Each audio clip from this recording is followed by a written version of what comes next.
ang mabuting balita para sa araw na ito. Mapayapang araw ng Miyerkules ng Abo, mga minamahal kong kapanalig. Araw ngayon ng pag-aayuno at abstinensya, hudyat ng pagsisimula ng panahon ng Kwaresma.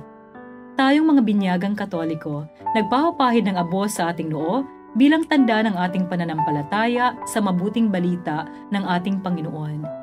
Pahayag din natin ito ng ating pagbabalik loob at pag-aalaala natin na sa alabok tayo nagmula, sa alabok din tayo magwawakas. Ako po muli si Sister Lines ng Daughters of St. Paul na nag-aanyayang ihanda na natin ang sarili sa pagpapahayag ng mabuting balita mula kay San Mateo, Kabanata 6, talata 1 hanggang 6 at 16 hanggang 18.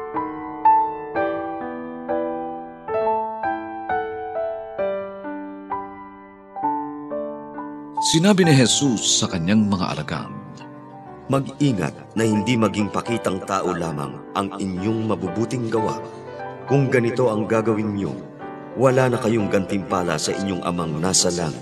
Kaya pag nagbibigay ka ng limos, huwag pahipan ang trumpeta sa unahan, gaya ng ginagawa ng mga mapagkunwari sa sinagoga at sa mga daan. Gusto nilang mapuri ng mga tao. Sinisiguro ko sa inyo na nagantimpalaan na sila ng gusto.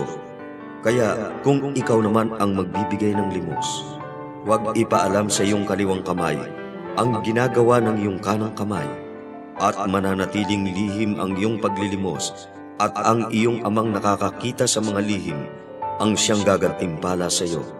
At kung ikaw naman ang mananalangin, pumasok sa iyong silid, isara ang pinto, at manalangin sa iyong ama na kasama mo ng lihim, at ang iyong ama na nakakakita sa ipinaglilihim ang gagantimpala sa iyo.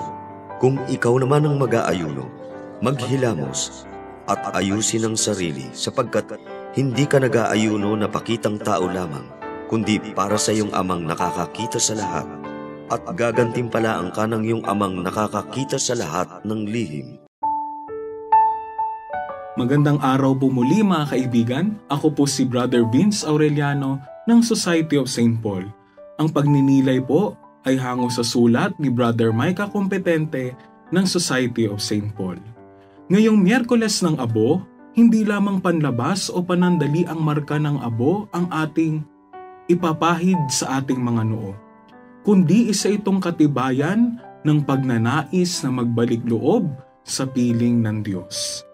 Magiging makabuluhan lamang ang abo sa ating mga noo kung susundan natin ito ng taos-pusong paglilingkod at pagmamalasakit sa kapwa.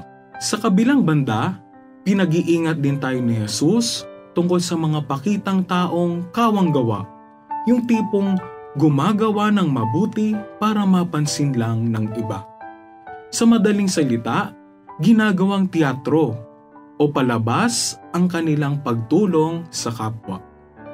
Bilang mga Kristiyano, magnilay tayo araw-araw tungkol sa ating intensyon sa paggawa ng mabuti sa kapwa. Gumagawa lang ba ako ng mabuti sa aking kapwa dahil gusto kong ma-appreciate o mapansin ng iba? O gumagawa ako ng mabuti dahil ito ang aking bukasyon, ang magmahal ng aking kapwa sa lahat ng oras, may nakakakita man o wala. Isa na namang pagpapahayag ng mabuting balita ang inyong napakinggan para sa araw na ito. Makiisa sa aming misyon. Maging tagapagpahayag din ng mabuting balita sa pamamagitan ng pag-like, pag-share o pag-tag ng videong ito. At kung meron kayong mga prayer intentions, reactions o comments sa videong ito, i-message lamang kami sa Paulines Radio PH. At sa mga kababayan nating OFWs, sa mga may sakit, at sa lahat ng sumusubaybay ng programang ito na humihingi sa amin ng panalangin.